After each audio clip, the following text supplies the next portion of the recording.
উজান থেকে নেমে আসা পাহাড়ি ঢলে পানি বৃদ্ধি ও কয়েকদিনের ধারাবাহিক বৃষ্টিপাতে সিরাজগঞ্জ যমুনা নদীর পানি বিপদসীমার উপর দিয়ে প্রবাহিত হচ্ছে।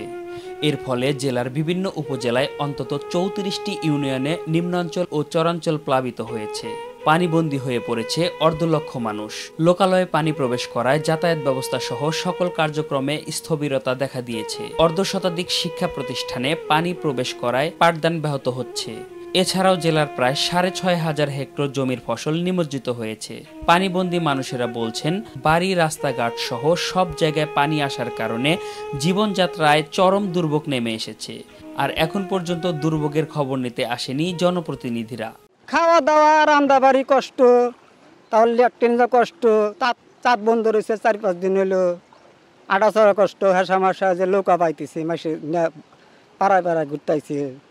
কর্ম নাই, খাওয়া দাওয়া নাই, মানুষের হাঁটা চলাফেরা কষ্ট, ঘর থেকে বাড়ান পারে না, এটা হলো মানুষের বেশি কষ্ট। সরকার যদি আঙ্গুর একটু বাদ দিয়ে দিল না, পানিটা না আসলে তাহলে আঙ্গুর একটু আল্লাহ আরাম দিল না। এই যে তরিতরকারির গাছ গুছ মরে গেছে পানি পায় আসে। এই যে গো খাদ্যগুলো আমরা গাছ ছিলাম ওগুলা কাইতে এনে এনে গরু খেলেছি, সেগুলা তলায় গেছে। গরু বাছুর হাঁস মুরগি পালা তো খুবই কষ্ট। মানুষ হয়তো মাছার উপর মাছা দিয়ে আমরা বসে রয়েছি, কিন্তু এই গরু বাছুর যে কোনে নিয়ে যাবো কি করবো, এমন কোনো জায়গা নাই যে কোনো আশ্রয় কেন্দ্র এই অঞ্চলের ভিতরেই নাই। চলার মতো কোনো পরিস্থিতি নাই আর কি, এমন পর্যায়ে। তারপরেও কোনো মেম্বার বা কোনো চেয়ারম্যান আমাদের এসে যে এখানে যে দেখা যারা পানিবন্দী অবস্থায় আছে, এরা কোন হালে আছে একটু দেখে পরিদর্শন করে দেখি এদের কোনো কিছু করা যায় কিনা। কোনো চেয়ারম্যানও আসে না, কোনো মেম্বারও আসে নাই।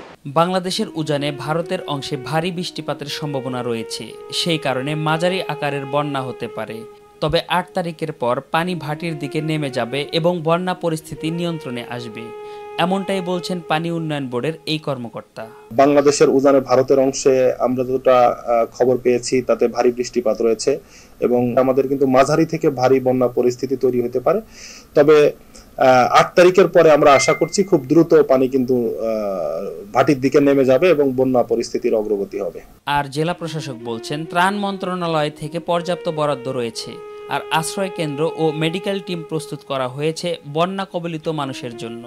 সকল ধরনের প্রস্তুতি আমরা নিয়েছি, যেমন আমাদের আশ্রয় কেন্দ্রগুলো প্রস্তুত রাখা, সেই সাথে মেডিকেল টিম তৈরি করা এবং সেই সাথে গবাদি পশুর ক্ষেত্রে যে ধরনের সহযোগিতা দরকার পড়ে সেগুলির প্রস্তুতি নেওয়া।